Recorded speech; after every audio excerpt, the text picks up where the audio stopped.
Hello everyone, তোমরা গলার শব্দ শুনে চিনতে পারছো কি না দেখো। আমি শিবনাথ স্যার, তোমাদের ফিজিক্যাল সায়েন্সের একটা চ্যাপ্টার শুরু করছি, ক্লাস 9-এর। চ্যাপ্টারটার নাম হচ্ছে কার্য, ক্ষমতা এবং শক্তি। কার্য মানে হচ্ছে ওয়ার্ক, ক্ষমতা হচ্ছে পাওয়ার, আর শক্তি হচ্ছে এনার্জি।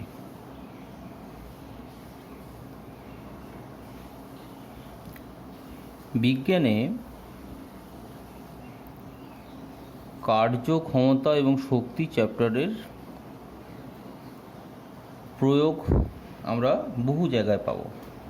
এটা শুধু ক্লাস 9-এ নয়, তোমরা পরবর্তী ক্লাসে ক্লাস 10 বলো, ক্লাস 11 বলো, ক্লাস 12 বলো, যেখানেই যাবে দেখবে কার্য, ক্ষমতা এবং শক্তি এই ব্যাপারটা আমাদের কাজে লাগছে। কাজ করা বলতে বিজ্ঞানের ভাষায় কোনো বস্তুকে যদি বল প্রয়োগ করা হয়, তাহলে সেই বলের ফলে বস্তু যদি চলে, তাহলে আমরা বলবো যে কিছু কার্য করা হয়েছে। এবং এই কার্যের পরিমাণ কত সেটা মাপারও একটা নির্দিষ্ট পদ্ধতি আছে। তো আমরা প্রথমে দেখে নেব যে কার্য কাকে বলে। ধরা যাক এইটা হচ্ছে গ্রাউন্ড, মাটি বা মেঝে, এর ওপর ধরো এইরকম একটা বস্তু আছে। এই বস্তুটার গায়ে ধরো একটা সুতো বাঁধা হয়েছে এবং সেই সুতোটাকে এই দিকে টেনে তাকে গতিশীল করা হচ্ছে। ধরো এই বস্তুটাকে এই দিকে এফ পরিমাণ বল দিয়ে টানা হচ্ছে। এর ফলে বস্তুটা কিন্তু যাবে এই দিকে, অর্থাৎ বলা যায় এই দিকে বস্তুর কি হবে না, এই দিকে বস্তুর সরণ হবে। তাহলে আমরা বল প্রয়োগ করলাম এবং যে বিন্দুতে বল প্রয়োগ করলাম সেই বিন্দুটার সরণ ঘটল। বল প্রয়োগের ফলে বস্তুর যদি সরণ ঘটে তাহলেই বলবো কার্য করা হয়েছে। তাহলে বল প্রয়োগের ফলে সরণ ঘটলে আমরা বলবো কার্য করা হয়েছে। এবার প্রশ্ন হচ্ছে যে কতটা পরিমাণ কার্য হলো, সেই কার্য আমরা পরিমাপ করব কি করে। তাহলে আমরা 1 নম্বর টপিক যেটা শেষ করলাম সেটা হচ্ছে কার্য কি বা কার্য বলতে কি বোঝো, আর 2 নম্বর টপিক হচ্ছে কার্যের পরিমাপ। কতটা পরিমাণ কার্য করা হচ্ছে সেই কার্য পরিমাপ করার জন্য কার্য ইকুয়াল টু হচ্ছে বল ইন্টু বলের অভিমুখে বস্তুর সরণ।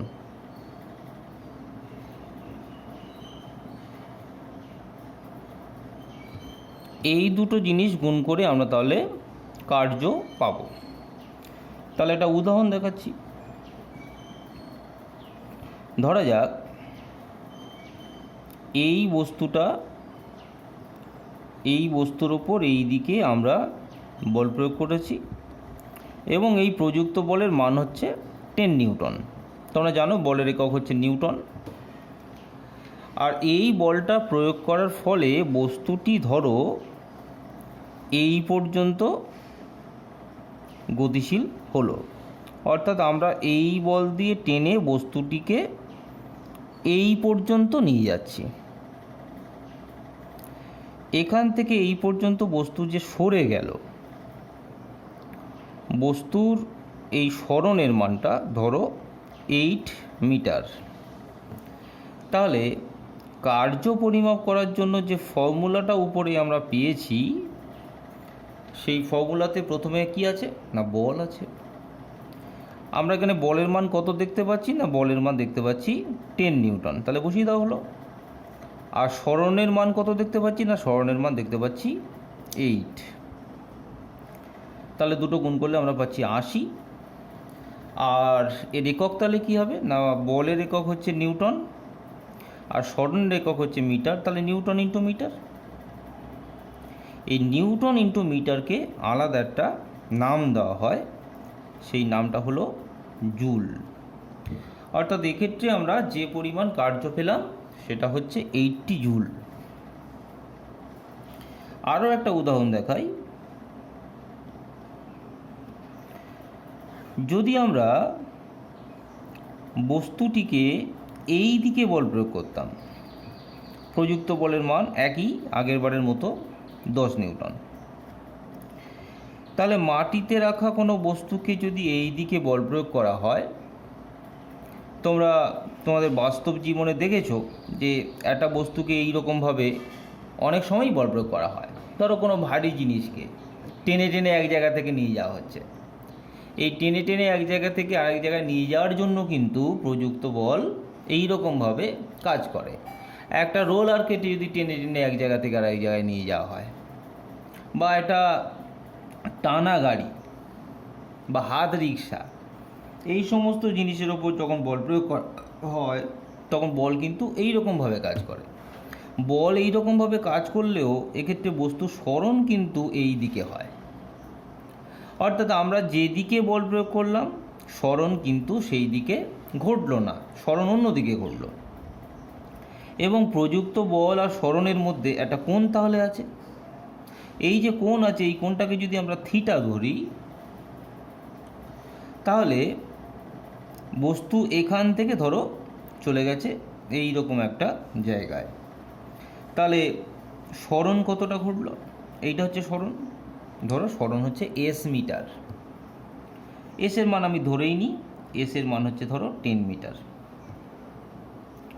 এক্ষেত্রে কিন্তু কার্য বের করার পদ্ধতি হচ্ছে বল ইন্টু বলের অভিমুখে বস্তুর সরণ, অর্থাৎ এই অভিমুখে যে সরণটা ঘটেছে আমরা এই অভিমুখে তার মান নিতে পারি, অথবা আরও একটা ব্যাপার আছে, আমরা এই দিকে যে বল প্রয়োগ করেছি এই দিকে তো আর বস্তুর সরণ ঘটছে না, তাই আমরা এই বলটার যে অংশ এই দিকে আছে, একটা বলের কিছুটা অংশ কিন্তু এই দিকেও থাকে। তোমরা পরবর্তীকালে যখন ভেক্টর চ্যাপ্টারটা পড়বে, ভেক্টর রাশি সম্পর্কে তোমরা জানো, কিন্তু সেই ভেক্টর সম্পর্কে পরবর্তীকালে তোমরা আরও অনেক কিছু পড়বে, তখন জানতে পারবে যে একটা ভেক্টরের কিছুটা কোণে তার কিছুটা অংশ কাজ করে। তাহলে এই যে বল ভেক্টর, এই দিকে তার কিছু অংশ আছে। কতটা অংশ আছে না, অংশ আছে এফ কস থিটা।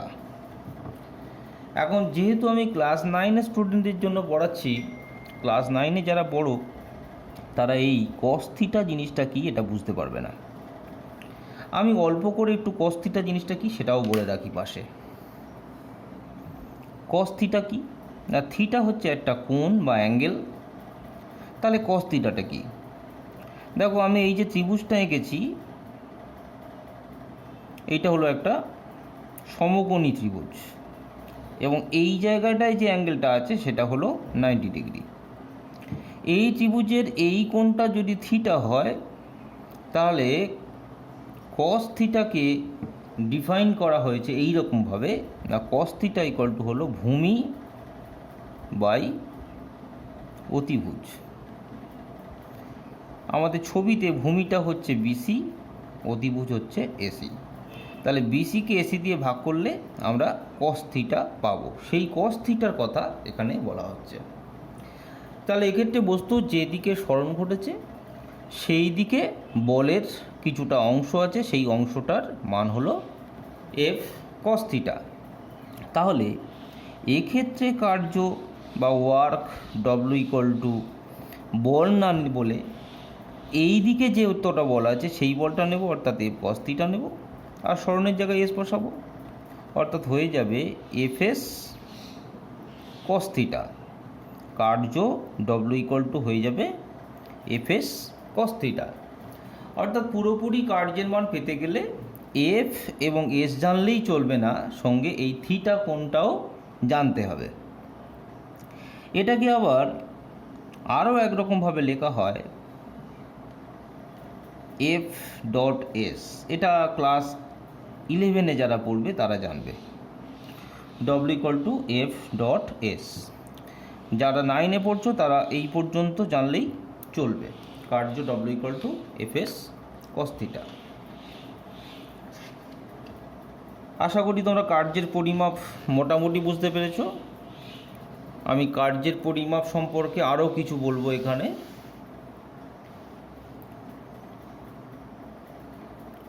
তাহলে আমাদের 2 নম্বর টপিক চলছিল, সেটা হচ্ছে কার্যের পরিমাপ। কার্যের পরিমাপের ক্ষেত্রে আমি দুটো এক্সাম্পল বলছিলাম। 2 নম্বর যে এক্সাম্পল বলছিলাম তাতে এফ এর মান ছিল 10 নিউটন, এস এর মান ছিল 10 মিটার। অ্যাঙ্গেলটা কত সেটা বলে দেওয়া নেই, ধরো অ্যাঙ্গেলটার মান হচ্ছে 60 ডিগ্রি। তাহলে আমরা ডব্লুর মান পাচ্ছি এফ প্রথমে 10, এস এর মান হচ্ছে 10, কস থিটা হচ্ছে কস 60 ডিগ্রি। এখন কসের বিভিন্ন ভ্যালু আছে, সেগুলো তোমরা ক্লাস 10-এ জানতে পারবে। আমি আপাতত তোমাদের কয়েকটা মান বলে দিচ্ছি, এইগুলো তোমরা মনে রাখবে। কস 0 ডিগ্রির মান হচ্ছে 1, কস 30 ডিগ্রির মান হচ্ছে √3/2, কস 45 ডিগ্রির মান 1/√2, কস 60 ডিগ্রির মান হচ্ছে হাফ, আর কস 90 ডিগ্রির মান হচ্ছে 0। এই কটা মান যদি তোমরা একটু মনে রাখতে পারো তাহলে তোমাদের কোনো অসুবিধা হবে না। তাহলে 10 হলো কস 60 ডিগ্রির মান কত বলেছি না, হাফ বলেছি। ক্যালকুলেশন করলে চলে আসছে 50। আগের বারে একক বলেছিলাম, একক হলো জুল। অর্থাৎ এক্ষেত্রে কৃতকার্যের পরিমাণ আমরা কত পেলাম, আমরা পেলাম 50 জুল। তাহলে কার্য কি আমরা জানতে পারলাম, আর একজন ব্যক্তি কতটা পরিমাণ কার্য করছে সেই পরিমাণ নির্ণয় করার পদ্ধতি আমরা জানতে পারলাম। এরপরে 3 নম্বর টপিকে আমরা পড়ব বলের দ্বারা কার্য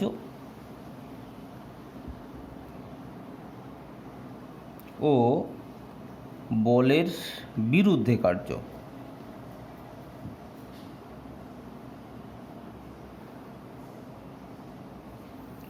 প্রথমে বলের দ্বারা কার্যের কথা বলি। আমরা একটা বস্তুকে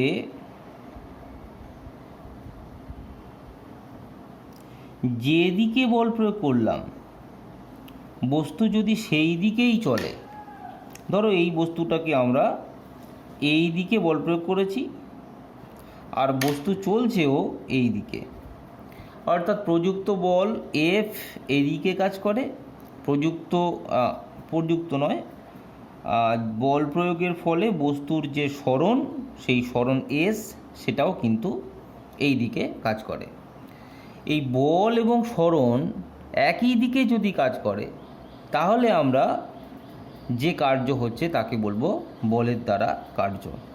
তাহলে এক্ষেত্রে বস্তু যদি এখান থেকে এইখানে যায় তাহলে বল আর সরণ গুণ করে আমরা যে পরিমাণ কার্য পাবো সেটাকে বলবো বলের দ্বারা কার্য। ধরো বস্তু এ পজিশান থেকে বস্তু বি পজিশানে গেছে, তাহলে এক্ষেত্রে বলের দ্বারা কার্য হবে অ্যাকচুয়ালি প্রযুক্ত বলের দ্বারা কার্য হবে, এবং সেই প্রযুক্ত বলের দ্বারা কার্য হবে এফ ইন্টু এস। এই ধরনের কার্যকে পজিটিভ ধরা হয়। তাহলে বলের দ্বারা কার্য তখনই হবে বল যেদিকে প্রয়োগ করা হয় বস্তুর সরণ যদি ঠিক সেই দিকে হয়।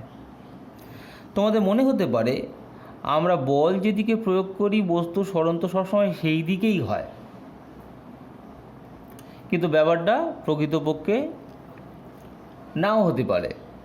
বল যেদিকে প্রয়োগ করা হয় বস্তুর সেই দিকে সরণ নাও ঘটতে পারে। যেমন এই ছবিটাতেই আমরা যে বল প্রয়োগ করেছি অবশ্যই বস্তু সেই বলের দিকেই সরেছে, কিন্তু এখানে আরও একটা বল আছে, কেউ একটু চিন্তা করে দেখো তো আর কোন বল আছে।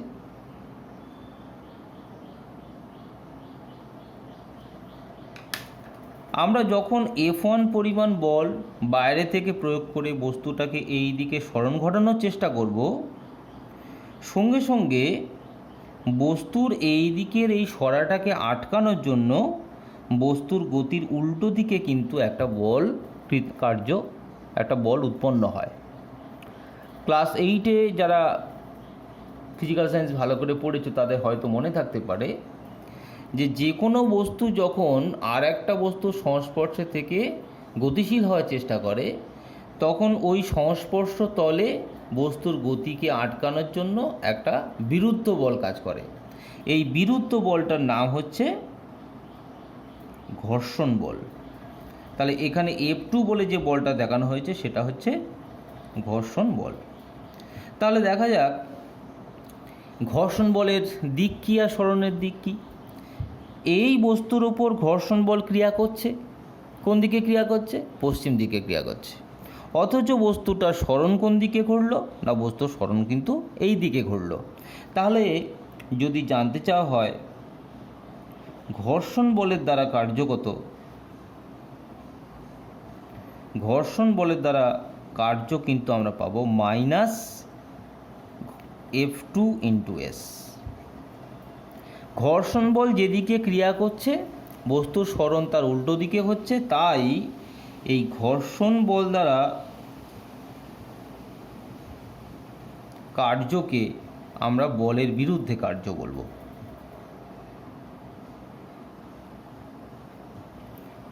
ঘর্ষণ বলের দ্বারা কার্যকে বলের বিরুদ্ধে কার্য বলা হবে। তাহলে দেখো ব্যাপারটা সবাই বুঝতে পেরেছো কি না?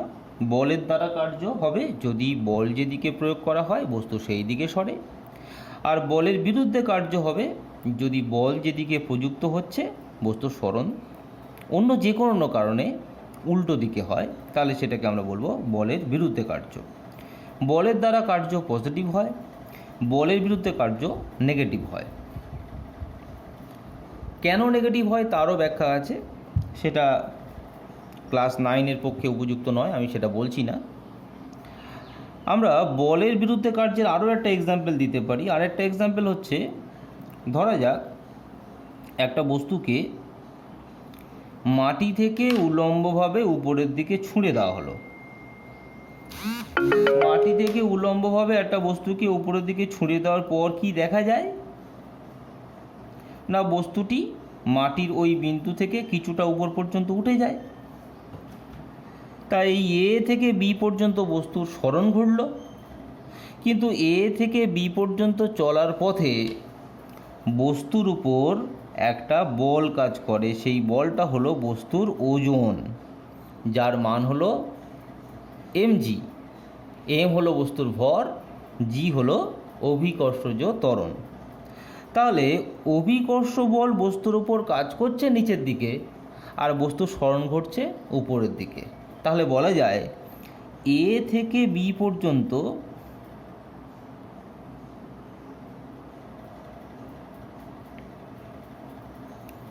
বস্তুর উপর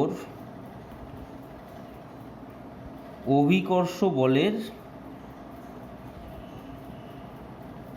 বিপরীতে কার্য হয়েছে।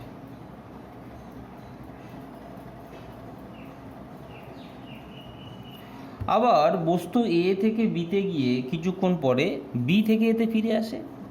এই B থেকে A তে কিন্তু ফিরে আসার সময় অভিকর্ষ বল যেদিকে কাজ করছে বস্তু সরণও সেই দিকেই হয়েছে।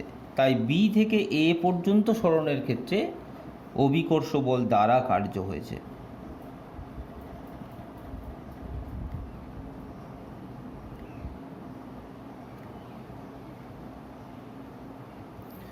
তাহলে আশা করি তোমরা বলের দ্বারা কার্য এবং বলের বিরুদ্ধে কার্য বুঝতে পেরেছো। বুঝতে না পারলে ভিডিওটা আরেকবার দেখো, নিশ্চয়ই তোমরা বুঝতে পারবে। আমি এর পরের টপিক শুরু করছি, 4 নম্বর টপিক। এর পরের টপিক হচ্ছে কার্যহীন বল।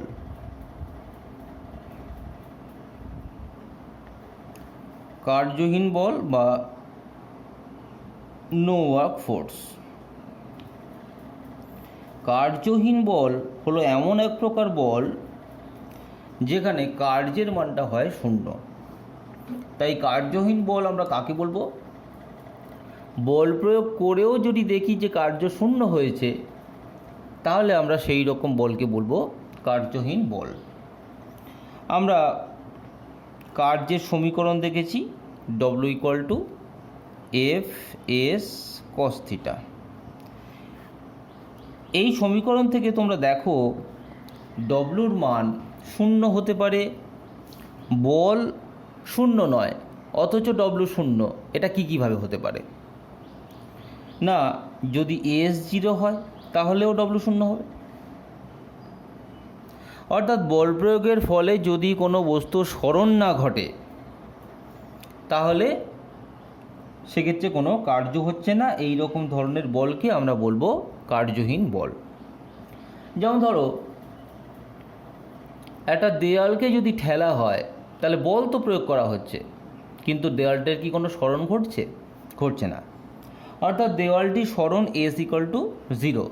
তাই সেক্ষেত্রে আমরা যে বল দিয়ে ঠেললাম সেই বল দ্বারা কোনো কার্য হচ্ছে না। এই রকম ধরনের বলকে আমরা কার্যহীন বল বলবো। আবার 2 নম্বর দেখো, এই যে সমীকরণটা লক্ষ্য করছো, এই সমীকরণে দেখো কস থিটার মান একটা বিশেষ সময়ে শূন্য হতে পারে। একটু আগে তোমাদের বলেছিলাম কস থিটা ইকুয়াল টু 0 কখন হয় না, যখন থিটা ইকুয়াল টু 90 ডিগ্রি। তাহলে এই সমীকরণে যদি কস থিটার জায়গায় 0 বসিয়ে দেওয়া হয়, তাহলে আমরা কি পাবো? W equal to F into S into cos থিটার জায়গায় 0। তাহলে কত পাচ্ছি? ডব্লুর মান পেয়ে যাচ্ছি 0। তাহলে দেখা যাচ্ছে যে কস থিটা ইকুয়াল টু 0 হলেও কার্য শূন্য। কস থিটা ইকুয়াল টু 0 হওয়া মানে থিটার মানটা হচ্ছে 90 ডিগ্রি। অর্থাৎ প্রযুক্ত বল ও স্মরণের মধ্যে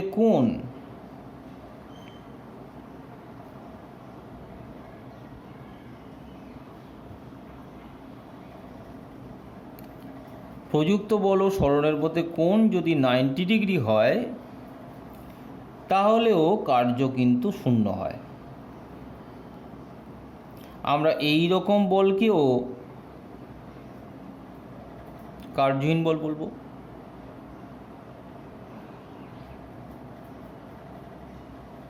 তাহলে একটা উদাহরণ দেখো,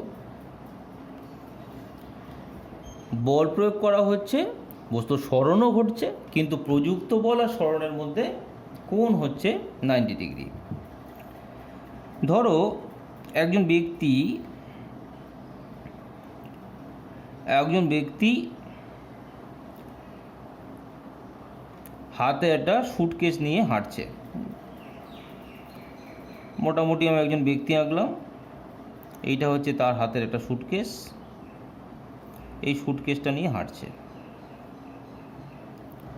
তাহলে ব্যক্তি যদি সুটকেস নিয়ে হাঁটে, তাহলে সুটকেসের স্মরণ এই দিকে। তাহলে এই দিকে যে তীর চিহ্নটা দেওয়া হলো, সেইটা হচ্ছে ব্যক্তির স্মরণের দিক, এসের দিক। এক্ষেত্রে হাত দিয়ে সুটকেসটা কিন্তু উপরের দিকে টেনে রাখা হয়েছে। অর্থাৎ হাত দিয়ে সুটকেসের ওপর যে বলটা প্রয়োগ করা হয়েছে, সেই বলের দিক উপরের দিকে। তাহলে বল এবং সুটকেসের স্মরণের মাঝখানের এই যে কোণ, এই কোণটা তাহলে কত না, এই কোণটা হলো 90 ডিগ্রি। যেহেতু কোণটা 90 ডিগ্রি হয়ে গেল, তাহলে এক্ষেত্রে ব্যক্তি যে কার্য করলো সুটকেসটা বয়ে নিয়ে যাওয়ার জন্য, সেই কার্যের মান হয়ে যাচ্ছে 0। এই রকম ধরনের বলকে আমরা কার্যহীন বল বলবো।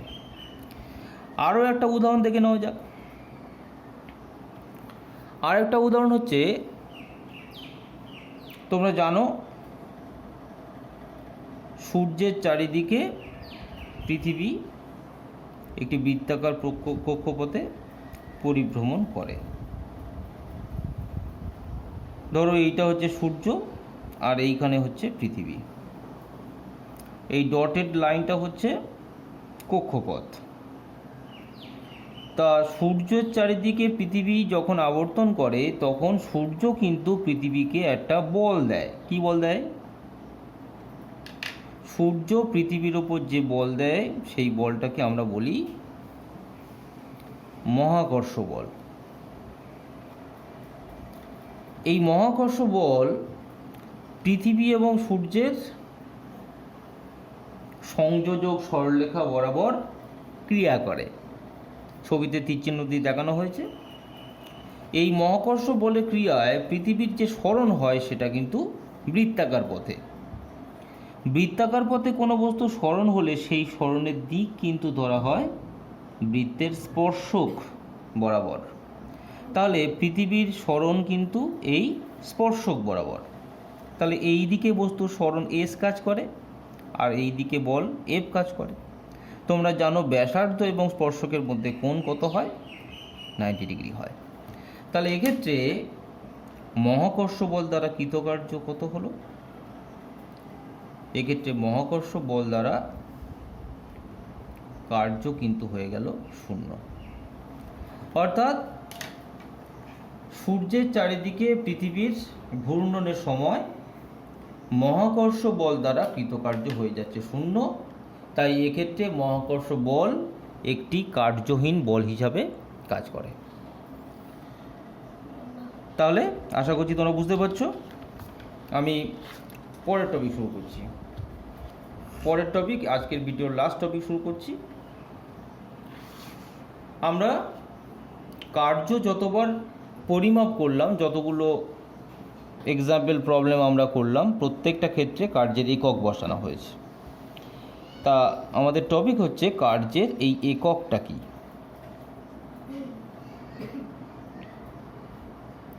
তোমরা জানো দুটো মূলত পদ্ধতি আমরা বলি, একটা হচ্ছে সিজিএস পদ্ধতি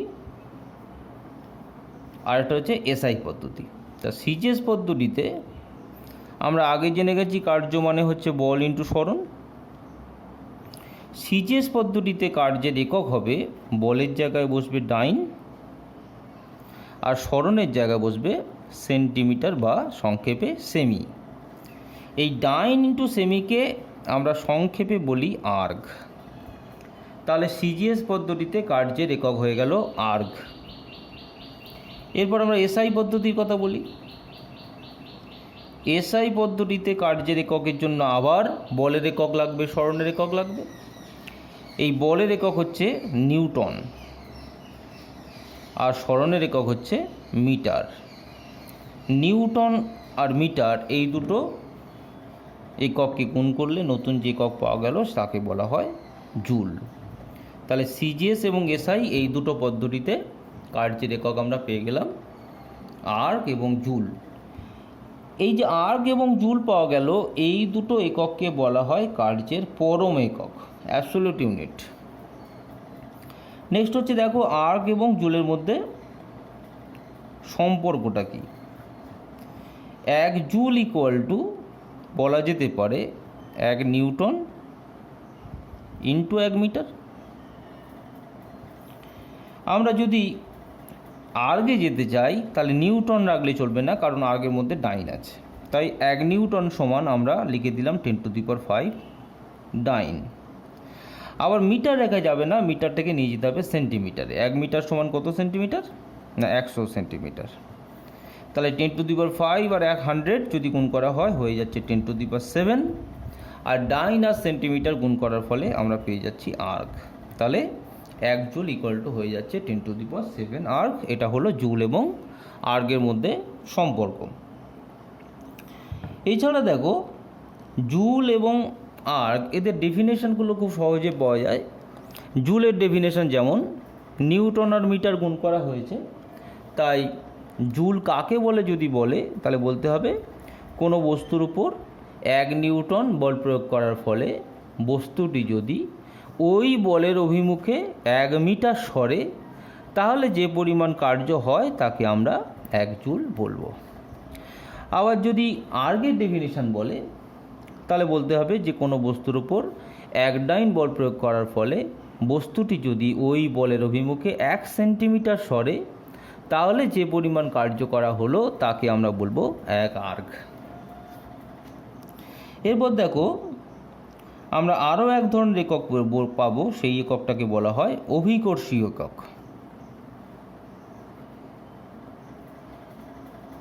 এই এককগুলো অতটা বেশি কাজে লাগানো হয় না, তোমরা শুধু একটু জেনে রাখো। সিজিএস পদ্ধতিতে কার্যের অভিকর্ষীয় একক হলো গ্রাম সেমি, আর এসআই পদ্ধতিতে কার্যের অভিকর্ষীয় একক হলো কিলোগ্রাম মিটার। এটা শুধু একটু জেনে রাখতে হয়। আমরা একক তাহলে জানলাম। নেক্সট আমরা আরও একটা জিনিস পড়ব, সেটা হচ্ছে কার্যের মাত্রা। একক বললে মাত্রাটা বলতেই হয়, তাই আমি মাত্রাটাও বলে দিচ্ছি। কার্যের মাত্রা আমরা পেয়েছি কার্য বা ওয়ার্ক ডব্লিউ ইকুয়াল টু হলো বল ইন্টু সরণ। এখানে ডাইরেক্ট বলের মাত্রা বসানো যায়, আমি বলের মাত্রা বসাচ্ছি না, অনেক দিন আগে তোমাদের পড়িয়েছি, তোমাদের হয়তো নাও মনে থাকতে পারে। বলটাকেও যদি ভাঙা যায় নিউটনের দ্বিতীয় সূত্র অনুযায়ী, তাহলে বল ইকুয়াল টু পাওয়া যায় বস্তুর ভর ইন্টু ত্বরণ। সরণের জায়গায় সরণ থেকে গেল। ভর, এই ভরের মাত্রা হলো এম। ভরের ইংরেজি হচ্ছে মাস, সেখান থেকে তার মাত্রা এসছে এম। ত্বরণ, ত্বরণ মানে হলো সরণ ডিভাইডেড বাই সময়ের স্কোয়ার। আরও একটা সরণ এপাশে রয়েছে, তাহলে এম ভরের জন্য, সরণের মাত্রা হলো এল, সরণ দুটো আছে তাই এল স্কোয়ার, সময় নিচে ভাগ আছে কটা না স্কোয়ার আছে তাই টি স্কোয়ার। আলটিমেটলি হয়ে গেল M L square T to the power -2। এইটা হলো কৃতকার্যের মাত্রা। তাহলে আমরা আজকের কার্য ক্ষমতা শক্তি এই চ্যাপ্টারের মধ্যে শুধু কার্য যে চ্যাপ্টারটা, কার্য যে টপিকটা ছিল সেই টপিক সম্পর্কে জানলাম। তোমরা ভিডিওটা কয়েকবার দেখো, তাহলে আশা করি তোমাদের এই কার্য সম্পর্কে যা যা অসুবিধা আছে সব তোমাদের ক্লিয়ার হয়ে যাবে। সঙ্গে তোমরা বইটাও পড়ে নিও, বইয়ের যে লেখাগুলো আছে সেইগুলো তোমরা একটু মুখস্থ করে নিও। আশা করছি তোমাদের কোনো অসুবিধা হবে না। সবাইকে ধন্যবাদ জানিয়ে ভিডিওটি শেষ করছি।